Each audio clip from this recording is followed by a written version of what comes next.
On this podcast, we talk about different areas of business and all things marketing. My name is Dave Doyle. And I'm Dave Alton, and this is Social Antics, another marketing podcast.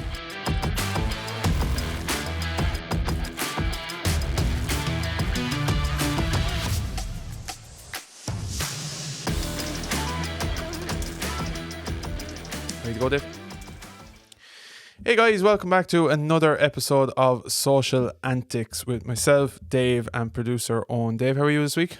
I'm fantastic. Good. You're looking slick. I know one of us had to make a fucking effort to up glasses a small bit. Yeah, you look like you're straight in from the Holy Communion now, in fairness. Yeah. No, I had a meeting earlier on with a man with a really, really big desk, so therefore I had to impress. I had to impress basically. Yeah, but it was good. So therefore I'm dressed like a waiter in a Spanish cocktail bar. No, you're looking well. Yeah, showing us up. Yeah, absolutely, as I usually do. You're back from your holidays to Galway.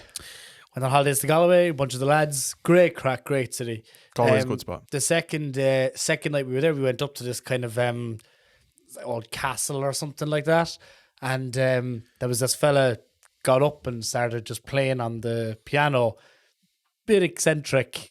You'd know he wasn't really the piano. You wouldn't get in Cork. Like. No. And we were there going, who the fuck paid for this fella? It was the owner of the hotel. And apparently he does it every night and has done for the last 20 years. Entertaining, yeah. But two of my favourite places in Galway, I can't wait to get back up and try them, is Dobro's. Did you try there? Pizza, yeah. They do unbelievable pizza. One of the best ones, won loads of awards. And the second place was the Jungle Cafe. I presume they're still open. They're just off the main square, but they have this kind of side alley, and it's all, plants and overgrown and couches and all this kind of stuff. Like, it was really, really cool. So I look forward to getting back up there. Yeah, I was there for your stag. I know you were home the next day, but yeah. That's where I remember from. Yeah, exactly. We get back there someday. So, this week you brought the alcoholic beverage. What did you pick up? I did. I picked it up. Not on my way back, because that would be a lie. But it's from Rye River Brewing. They were established in 2013, and we have their Coastal IPA. The cans are cool. The cans are really cool. It's like, for any of the listeners as opposed to the watchers, it looks like a Fenerbahce jersey.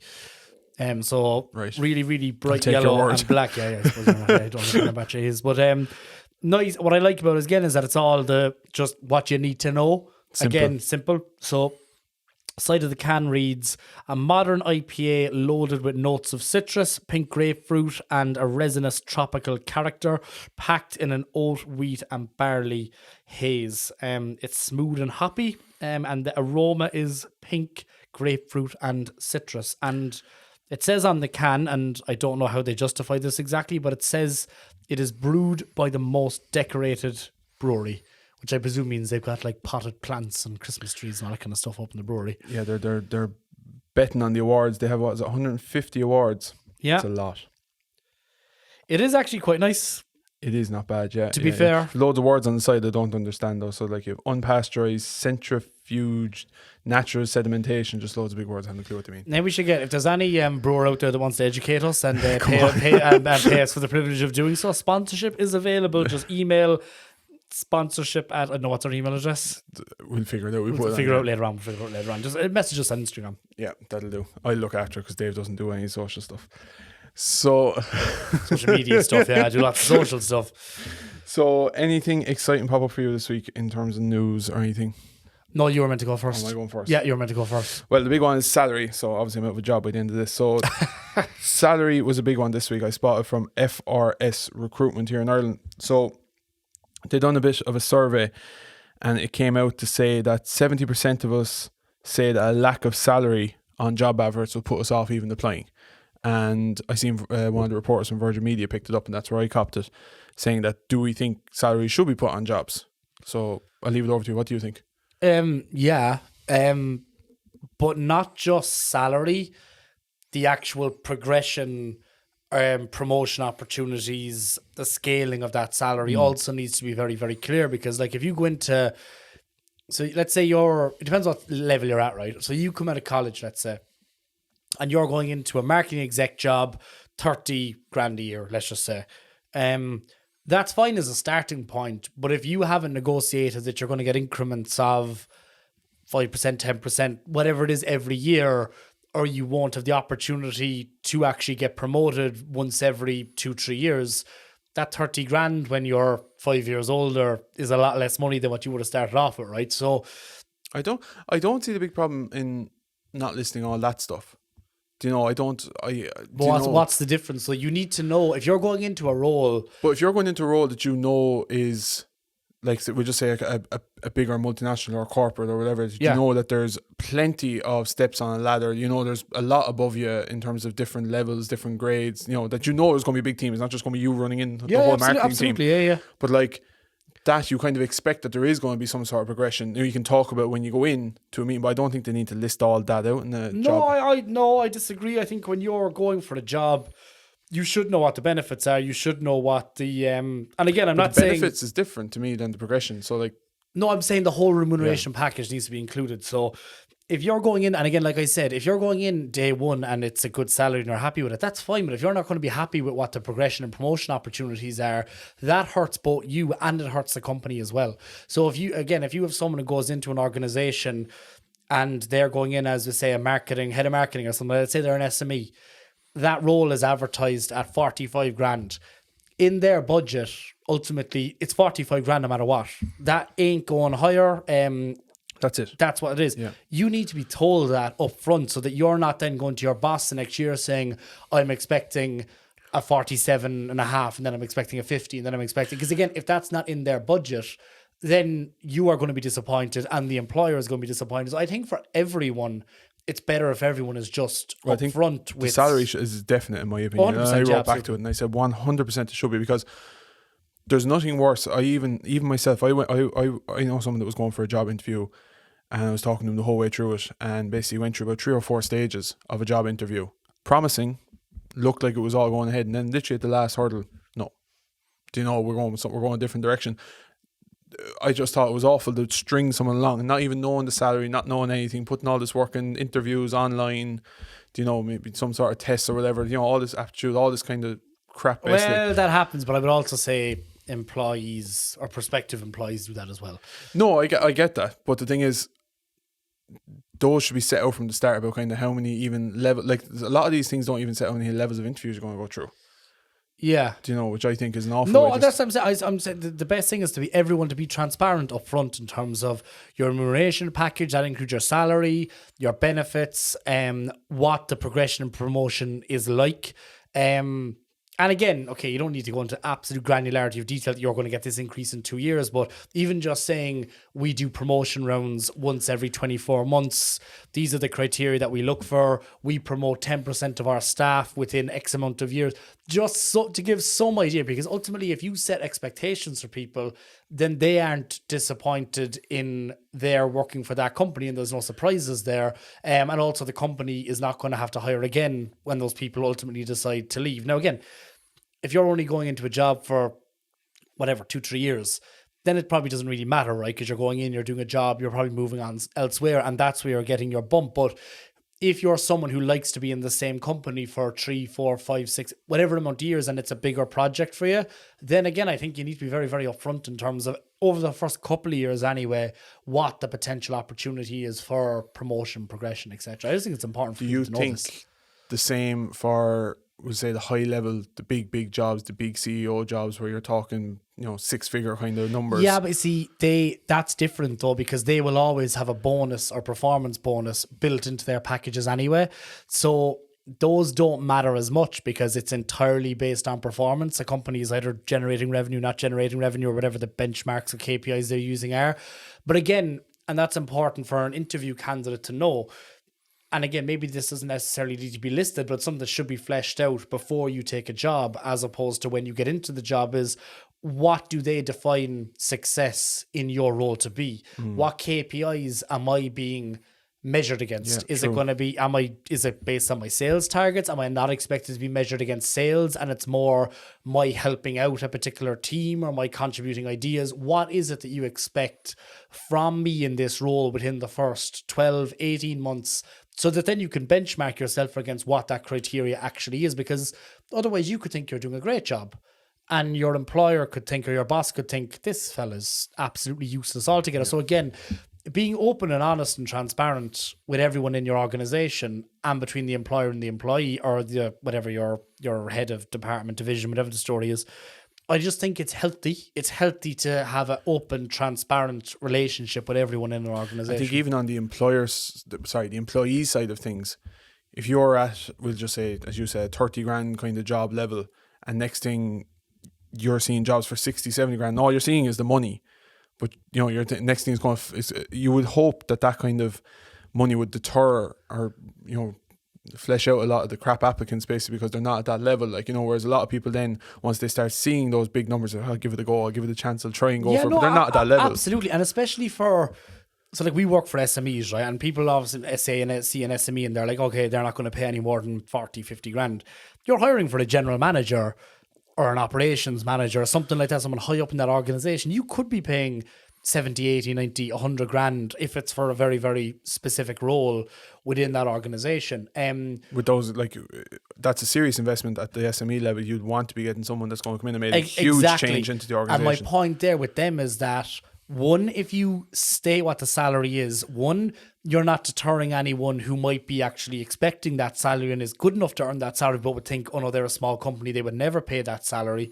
But at the same time, it also enables someone who is possibly with another SME, maybe on a slightly lower wage bracket, who wants a jump, but it's been very, very successful, saying, okay, I was on 50, now I'm going to move into a different...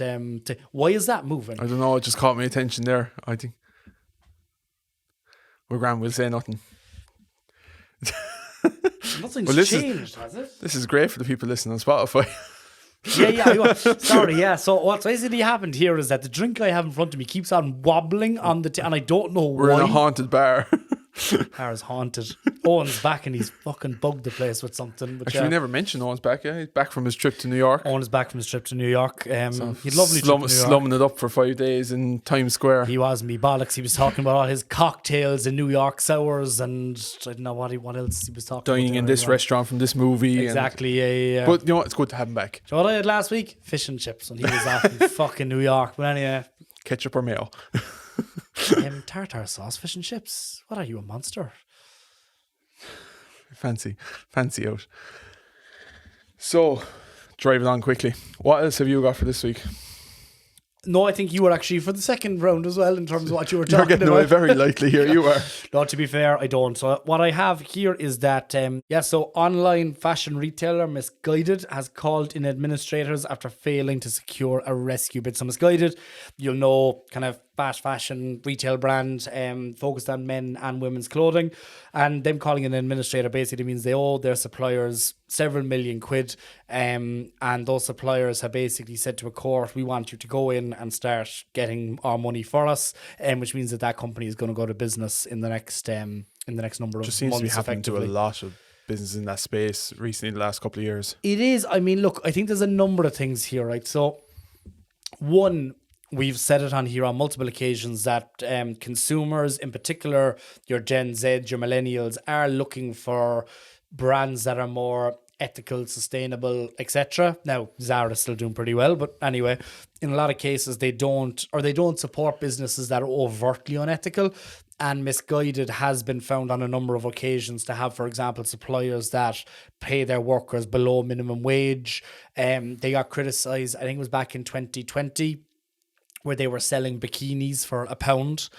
And people were basically saying, well, if you're selling that for £1, then there is no way that you can get that to the customer for £1 and make a profit without there being some sort of exploitation across the supply chain. Of course. So therefore, again, you're behaving unethically somewhere along the line, even though we may not necessarily know where that might be. And again, for me, there's a number of reasons why this may be the case. That's one of them. And the second is, and you work with a number of companies, and I work with a number of companies who are SMEs, would have been turning over anywhere between, let's say, 1 and 5 million quid a year in their retail store. And now all of a sudden they've digitized, they've gone online using something like a Shopify. And now they're competing, not on the global stage, because they'd never compete with someone like an ASOS. But if that company is generating or is increasing its revenue from 5 million to 7.5 million, that's 2.5 million that isn't going to an ASOS, a Missguided, and you multiply that by several thousand, because of the way that these retailers operate, and you can see how it can be very, very damaging to the bigger lads in the market. Come back to the Shopify thing in a minute. I think it's interesting, like, because you talked there about the sustainability and that kind of stuff, and that there's a certain audience looking for that, but then there's a whole audience there that would shop in the likes of these kind of stores or fast fashion stores that literally just can't afford the kind of sustainability, because could be twice the price sometimes, because of what they're going down. But I do think there is an audience there that are careful about how they shop, are looking out for these kind of clothing. But then there's others that just want the disposable clothing, done, dusted, quick, cheap. It'll do for this weekend. And I know, and that happens, but I suppose there's so many of them out there anyway. But then the reason why it's important is you go on to the Shopify stuff, the reason why a lot of them then don't operate online is because that's how they keep their costs down, by just having a store like Pennies or someone like that. It's just a store. It's easy, go in, disposable, done. They're back in again next week buying another round of clothes. They're built. Their whole model is based on footfall, and their margin is based on footfall. So that's fine. But I suppose again, there's the problem here is that there is not one singular reason why these companies have lost market share and thus had a resulting decrease in revenue. It's multiple different things.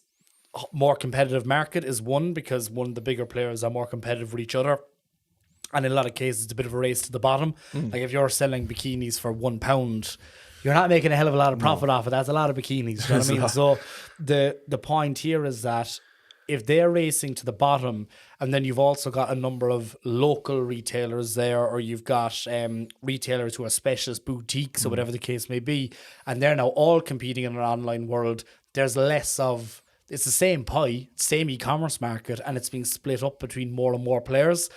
And ultimately, with a brand like Missguided, that I would imagine spends a hell of a lot of money on advertising, you're going to have a really, really low customer acquisition cost and a really, really high retention rate to make that business model work. And obviously, it's just not working for them anymore. But the Shopify thing then, like, that's changed the game for so many, even SMEs, large companies, whichever. That's changed the game in the last couple of years, because it's made it so accessible to have your e-commerce platform, but in an easier way. It's not spending absolute thousands and thousands on creating a store. You can actually do it yourself, and that's their whole model, is you create your store from your bedroom, basically. You can now. I mean, look, I do believe that there is still, and look, you can. If you're a small shop and you want to scale your business up by a few grand every month, you can go on, you can create the store yourself. Happy days. I do think if you're at that kind of 1 to 5 million in your own retail store, you probably need to go something for a bit higher than that. So you're probably talking a 20 to 25 grand build probably for a website to get all the bells and whistles and stuff like that. But Shopify is able to do it. Do you know Shopify are hosting some of the biggest sites in Ireland at the moment in terms of e-commerce? No. My point is that you get your designer to build on Shopify. Yes, yeah. So you have something which is bespoke to you. Yes. But you're using the Shopify backend and ecosystem and stuff like that. And again, before, even for myself, for example, if I go into a client and they're using Shopify, the first thing that I would say to them is that your EPOS system, which is your till system, also has to be converted to Shopify to get the full benefits. So now everything talks to each other. Whereas before, if you were using, and we won't mention other e-commerce platforms out there, but they were clunky, they didn't talk to till systems, so therefore the stock didn't match, stock control was very, very difficult. The biggest thing I've found about them is they're not user-friendly. They're user-friendly for someone that's been doing this for the last 20 years. You're tech-savvy, yes. I can't even go in. I hate working with them because it's just so awkward and difficult. Shopify, if you spend enough time at it and work at it, anyone really can do it if you have a bit of a savvy brain about you. So, but I still think that, I'm dealing with someone now at the moment and they're wanting to set up an e-commerce platform. Very, very weary about it. Very worried that it's going to cost an absolute fortune. I'm like, because they have this mentality that websites are expensive, with that old school approach, that it's going to cost them money. So I'm like, no, we can do this. We can do it. Get it up and going. Add along to it as we go.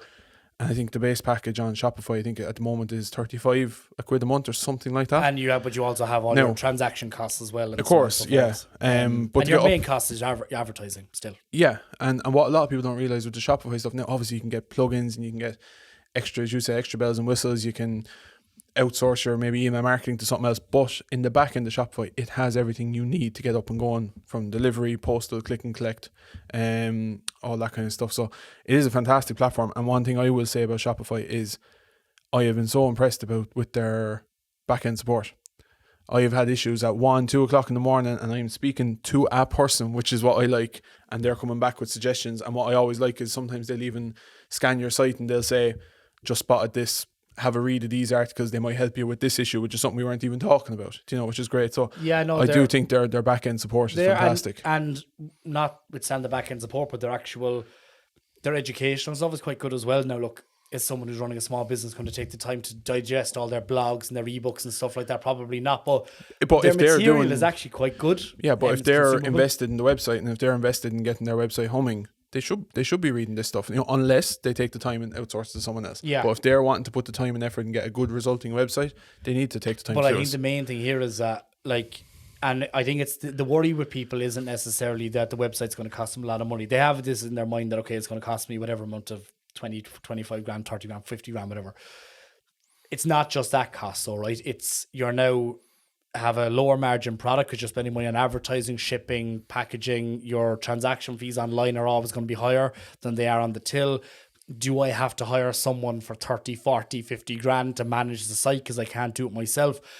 I think the beauty with Shopify is that you actually don't, if you have a purchasing manager or something like that, they can do a lot of the work for you because it is so intuitive. Now, again, if you want to scale and you want to grow, you do need expertise at some point to make sure that your email marketing is shit hot, very well designed, making sure that you're capturing customer data at various touch points and targeting people correctly, making sure your integrations with your social media shops and all that, making sure that's all right. So there is a lot there that the consultants bring to the table, or that someone that you hire from outside is going to bring to the table, but you can definitely get started. And there's no reason why, like I've seen it, whereby someone has set up a shop, they continue to do their normal social media posting, haven't spent money on advertising, and they haven't made mega bucks, but they might have turned over 100 grand online or something like that. And it gives you enough confidence. They're pushing traffic through. Yeah, exactly. Yeah. And I think that's what, going back to the Missguided issue that they have, that's what you're now up against. And I mean, to me,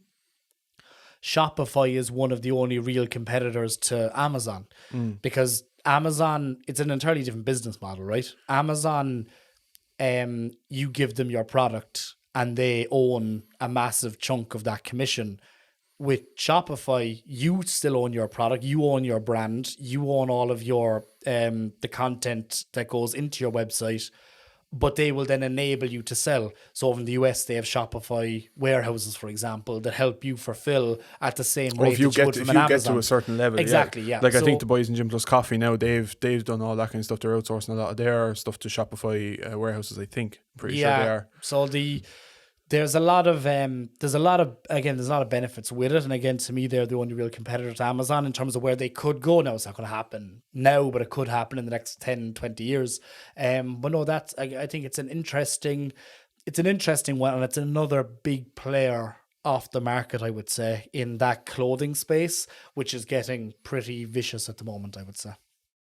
And on the back of that, actually, another bit of news that came out this week was TikTok. Now, a while ago, they've partnered up with Shopify, but only this week now they've actually started launching in plugins for WooCommerce. So for anyone who doesn't know WooCommerce, then that's kind of what would maybe plug into other websites like with your WordPress and stuff like that. So obviously that's pure competition then for Shopify.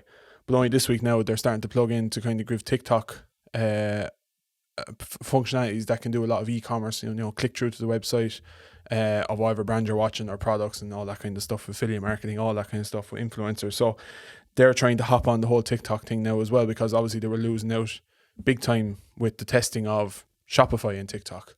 Yeah, no, and it makes sense for TikTok ultimately. They want to be integrated with as many platforms as they can. So WooCommerce, BigCommerce, Magento, whatever you want to be hooked into. So nearly everything but Shopify. Essentially, yeah. So for TikTok, but WooCommerce are also missing out because they've also only last month they integrated for the first time with Pinterest as well. So it's not they're obviously feeling a big loss out now to the power of Shopify. But Shopify is kicking the shit out of everyone in that market. They're the one company out there who has just built this bespoke platform that understands that not everyone is a web developer who's going to be running a business. And again, WooCommerce, BigCommerce, they were all built initially for massive stores. That's not what a lot of people are focused on anymore. You might have it'd be 2,000-3,000 SKUs, something like that. And again, that's a small enough site that you're not going to have a web developer on hand to fix these problems. So you need to have your proper back-end support, your drag and drop functionality, easy integrations with your email marketing and so on and so forth. Do you know what I mean? It needs to be very, very intuitive. And that's the way everything goes. So like even a number of years ago, you needed to be a Photoshop ninja to engage in graphic design. Then Canva came along. Now, I'm not Canva's biggest fan because I don't think it offers you anywhere near the amount of functionality of Photoshop, which I still think is a relatively easy platform to manage. Fantastic for day-to-day stuff. And it is really, really good for that. If I can't do it on Canva, I'm not doing it.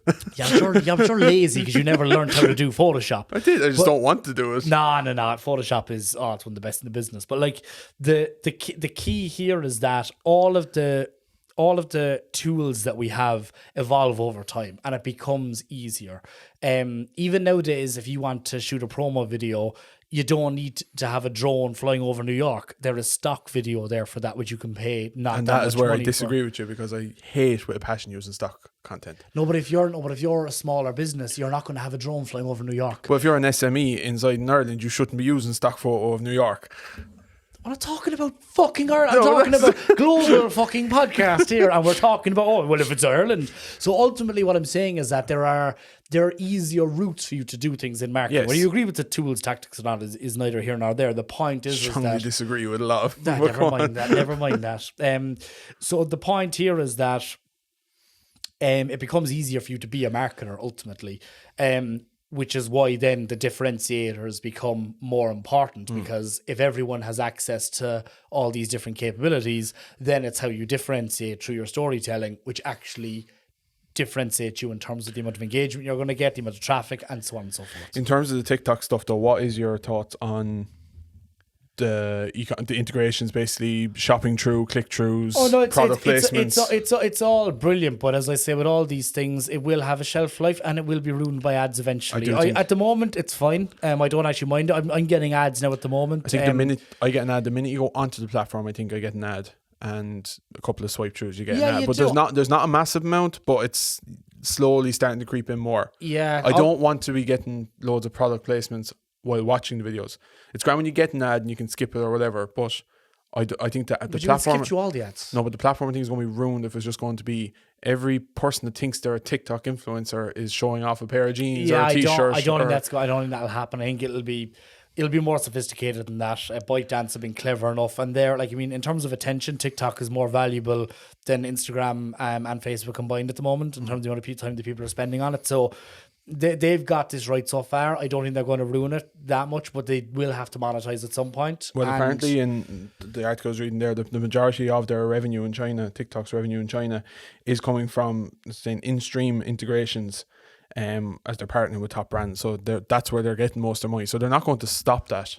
It's just about, I suppose, monitoring and putting rules in place. That's how they're going to make their money. It's just making sure your feed is still predominantly dancing dogs and cats and funny videos or whatever you're into, whatever your feed dictates you're into. Like our own. But I would anyone say, listening, follow us on TikTok. You'll see Dave on TikTok. Yeah, do see me on TikTok making a fucking arse of myself because I don't create anything, he does.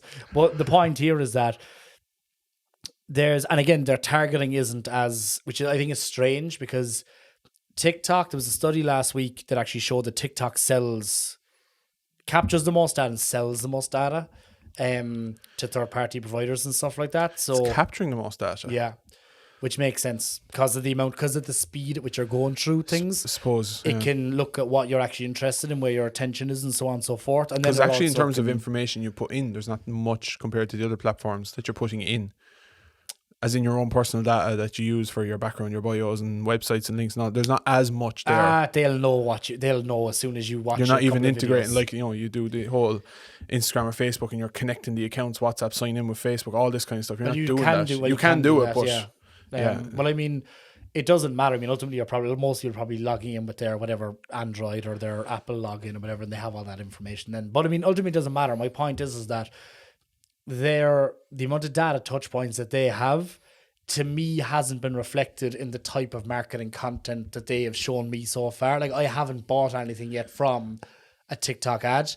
I've been tempted to, and it's been close, but it hasn't quite been right.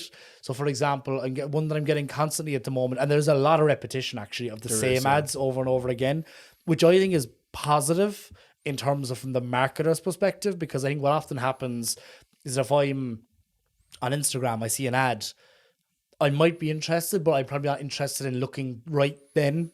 So therefore, I kind of forget about it as it goes on. Whereas if I am reminded multiple times, I'm the opposite now. If I get the same ad the whole time, it just pisses me off. I get fed up of it. Yeah, but you're cranky, like. I know I am. You're very, very grumpy, like. You have to work hard to get my attention. That's it, yeah. But what they're trying to sell me at the moment is the things you hang on your room, the glow in the dark fucking things. The light strips. So what age are you? That's my point. That's my exact point. There's no logic in me getting that ad because I'm never going to get light strips because I'm not a 16-year-old girl. You stop watching the dancing dog videos. But ultimately, that's what it is. So again, I don't think their ad platform is as sophisticated as your Instagram and your Facebook yet, but I think it will get there. Across any of the platforms, if you're showing ads, does it make you want to buy? I have bought from ads before, yes. Yeah. I don't think I have. I have definitely 100%. Yeah, no, I don't think so. And even Not if that I I can think haven't, of, anyway. I would say that even if I haven't bought directly via e-commerce, it has definitely influenced my perception of a brand, which I then may have bought separately, or maybe went into a store and bought, or something like that. Stupidly, after saying that now, there's one brand that's catching me the whole time on Instagram. It's Nord Ace, I think. They're backpacks, like kind of smart backpacks or whatever. But they're constantly feeding me ads now because I think I stupidly click through to look at their shop online, and so I'm retargeting now away. I'm very close to buying a bag off them. If I do, I'll let you know, and it'll be the first time I ever bought something from ads. There you go. But yeah, no, that's the only time ever. So actually, speaking of ads, another thing that popped up this week was Spotify. And obviously we use Spotify to put out the podcast, but they're starting to test the idea of putting clickable ads. It's Spotify now, not Shopify. Oh yeah, no. I won't make those mistakes. Tongue-tied in. Anyway. Tongue-tied. That drink is the right stuff. I thought a buddy cat.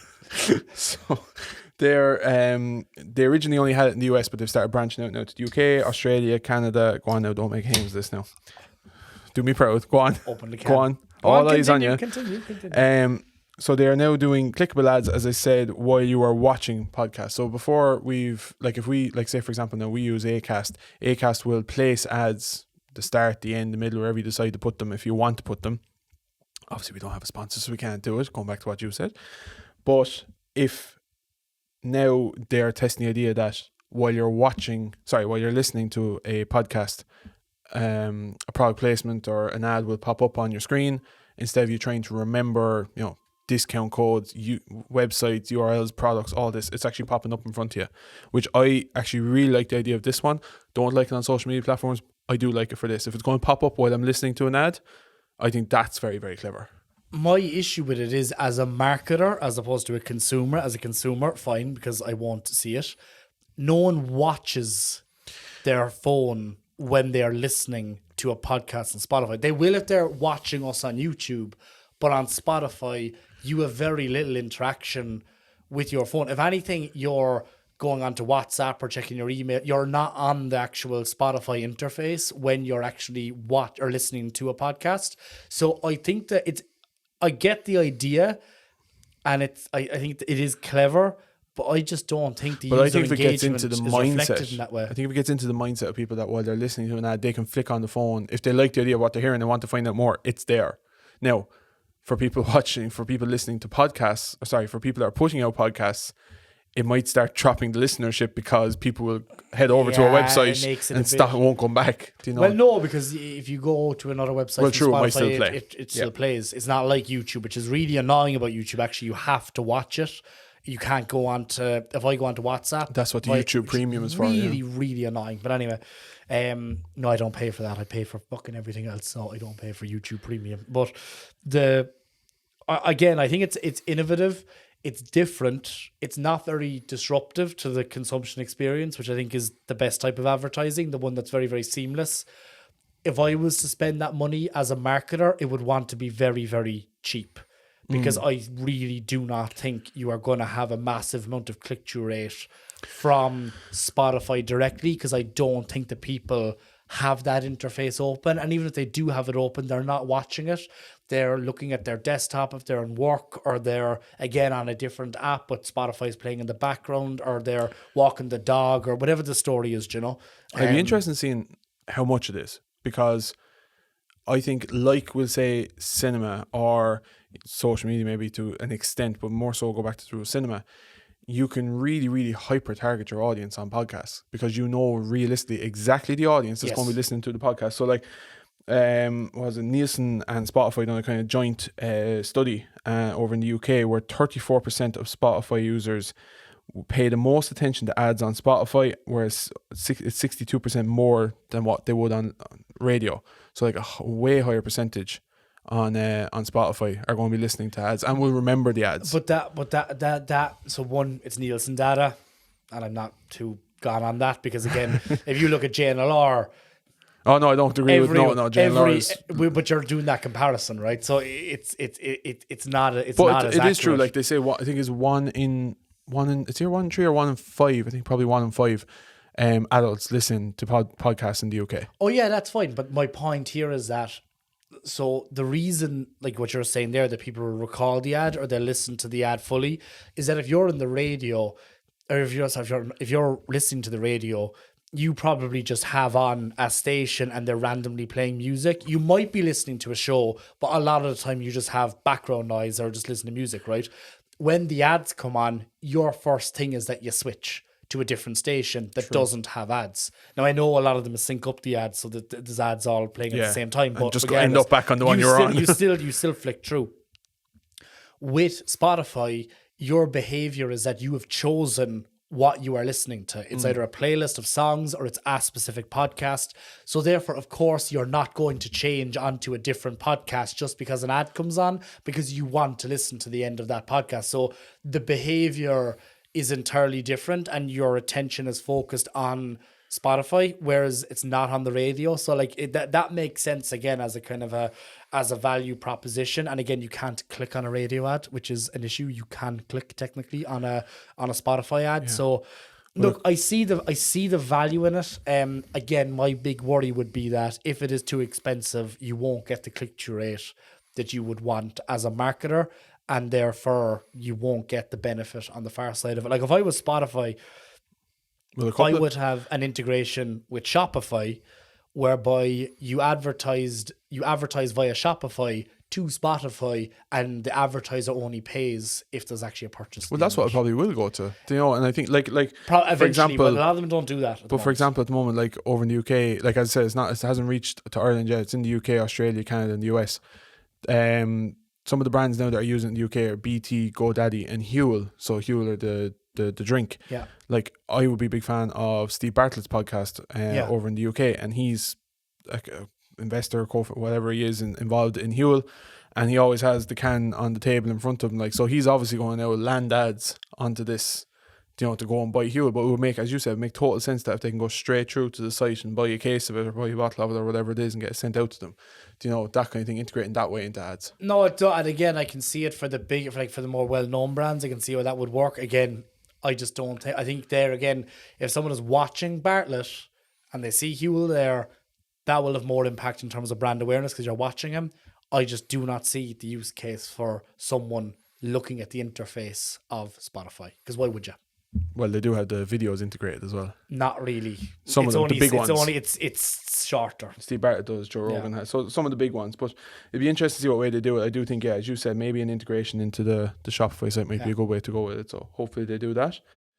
So I suppose the last thing to kind of mention is more of a follow-up from the last couple of weeks, and we don't have any news or updates when we came on to record this, but probably by the time we put this out, the verdict will be made. Yeah. But Mr. Depp and Mrs. Heard's case is all wrapped up and finished, and final statements done, and waiting on who's getting the slap on the wrist now, basically. I'm waiting for the Netflix documentary, to be honest with you. There's only one. Look, no matter what the verdict is, Johnny Depp has won the culture war. Simple as that.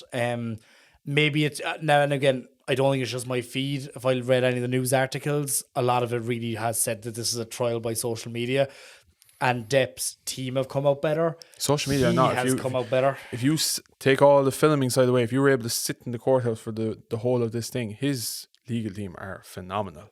they are unbelievable. The final statement that they made was incredible. Well, doesn't it just come down to who wins though, ultimately? Do you know? Yeah, it does actually. Yeah. So hopefully I won't be regretting split, that. My verdict probably be split decision. There won't be it'll just be no winner basically. He's happy out now. He's back gigging again. He turned up on stage in the UK was a day or two after the final statements. Yeah, look, I mean, I can see. Look, I'm not a celebrity, therefore I cannot comment on something like this. But I would imagine if you've got, but I will. I will not comment, but I will. But if you have several million quid in the bank, if you're accused of something like that, it's really, really bad, and you would want to vindicate yourself, saying that you didn't do this. But at the same time, it's not the same as a normal person, for want of a better word, being wrongly accused, and their whole life forevermore them, this would be tarnished with him, no matter what the outcome of the case is. Such like it'll be brought up in interviews, it'll be brought up and it'll make people think twice about working with whoever, either side of them. It will, but again, it's Johnny Depp. He's had a good run. I'm not like they're celebrities, right? I'm not saying that this is par for the course, but look, if you're signing up to that kind of a lifestyle, and we've heard all of the stories, right?